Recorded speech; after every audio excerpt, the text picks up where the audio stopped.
परीस फाउंडेशनमध्ये तुम्हा सर्वांचं खूप खूप स्वागत. आज आपण एका भन्नाट विषयावर बोलणार आहोत. एक असा विषय जो आपल्या सगळ्यांच्या रोजच्या जगण्याशी जोडलेला आहे. हो, अगदी बरोबर ऐकलंय. आजचा आपला विषय आहे, तुम्ही बुलेट ट्रेनसारखे चालता का? कारण तुमच्या चालण्याचा वेग तुमचं भविष्य सांगू शकतो. चला तर मग बघूया यात नक्की काय दडलंय. अच्छा, एक विचार करा. तुमच्या ग्रुपमध्ये किंवा घरात अशी एक व्यक्ती नक्कीच असेल जी रस्त्याने चालताना नुसतीच चालत नाही, अक्षरशः पळत असते. आणि तुम्ही बिचारे त्यांच्या मागे धापा टाकत चालता, ओरडता, अरे थांब जरा, कुठे आग लागलीये का, ट्रेन सुटते की काय? पण ते ऐकतील तर शपथ, ते पुढेच जात राहतात. मग तुम्हाला राग येतो, बरोबर? पण थांबा, कारण सायकोलॉजी म्हणते की तुमचा हा मित्र कदाचित फक्त रस्त्यावरच नाही तर आयुष्यातही तुमच्या खूप पुढे असू शकतो. मग यामागे नेमकं काय सायकोलॉजी आहे? मानसशास्त्र असं सांगतं की आपल्या चालण्याचा वेग म्हणजे आपल्या व्यक्तिमत्वाचा आरसाच असतो. हे बघा, चालण्याचा वेग ना थेट तुमच्या कॉन्फिडन्सशी जोडलेला असतो. ज्या लोकांच्या आयुष्यातली ध्येय अगदी स्पष्ट असतात, ज्यांना वेळेची खरी किंमत कळते, त्यांची बॉडी लँग्वेज आपोआपच फास्ट होते. त्यांना उगाच टाइमपास करणं अजिबात आवडत नाही. त्यांचं डोकं सतत पुढच्या कामाचा विचार करत असतो आणि म्हणूनच त्यांचे पायही आपोआपच वेगाने पडतात. आणि हे काही उगाच सांगण्यात येत नाहीये. यामागे ठोस संशोधन आणि काही फॅक्ट्स आहेत.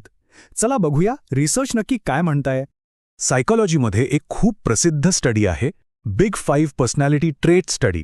त्यात असं दिसून आलंय की जे लोक वेगाने चालतात ते बहुतेक करून एक्स्ट्रोवर्ट म्हणजे इतरांमध्ये सहज मिसळणारे आणि खूप मेहनती असतात.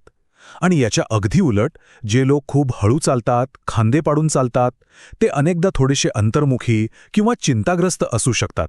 एवढंच नाही आहे, जामा नेटवर्क ओपन नावाच्या एका रिसर्चनुसार जे लोक फास्ट चालतात ना, त्यांचा मेंदू जास्त काळ तरुण राहतो आणि त्यांची लाईफ एक्सपेक्टन्सी म्हणजे जगण्याची शक्यतासुद्धा हळू चालणाऱ्यांपेक्षा जास्त असते.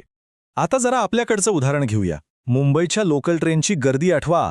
तिथे प्रत्येकाच्या चालण्यात एक वेग असतो, एक घाई असते. का? कारण तिथे टाइम इज मनी हे वाक्य 100% खरं ठरतं. आपल्या भारतीय मानसशास्त्रानुसार माणसाची चाल त्याच्या रजोगुणाबद्दल सांगते.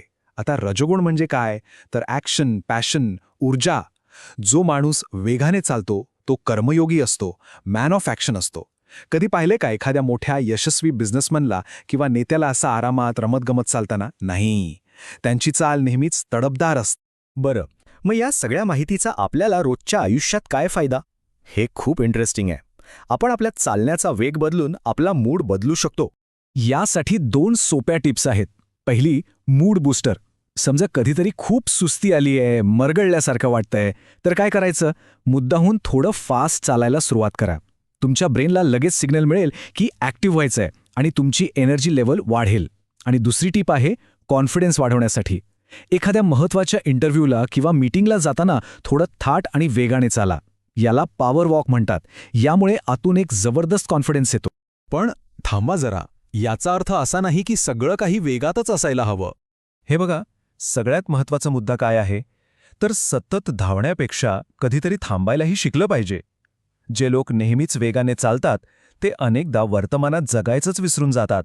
म्हणून कधीतरी मुद्दाम हळू चाला, आजूबाजूला बघा, निसर्गाचा आनंद घ्या. तर मग या सगळ्या चर्चेतून आपण काय शिकलो? ही सगळी धावपळ नक्की आहे तरी कशासाठी? त्यामुळे पुढच्या वेळी तुमचा तो बुलेट ट्रेन मित्र तुम्हाला मागे सोडून पुढे पळत असेल ना, तर त्याच्यावर चिडू नका. समजून घ्या की तो फक्त घाईत नाहीये, तो त्याच्या ध्येयांच्या मागे धावतोय. ती व्यक्ती आयुष्यात काहीतरी मोठं करण्याच्या विचारात असू शकते. आता जाता जाता एक इंटरेस्टिंग प्रश्न.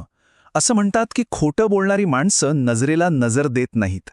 पण सायकोलॉजी काहीतरी वेगळंच सांगते. ते म्हणतात की खोटं बोलणारे उलट जास्त डोळ्यात डोळे घालून बघतायत, एकटक बघतायत. मग खरं खोटं ओळखायचं कसं? जाणून घ्यायचंय? आजच्यासाठी इतकंच. हे होते मनाचे खेळ. तुम्हाला काही प्रश्न असतील, काही सांगायचं असेल तर दिलेल्या नंबरवर नक्की संपर्क साधा. धन्यवाद. मनाचे खेळ, परीस फाउंडेशन.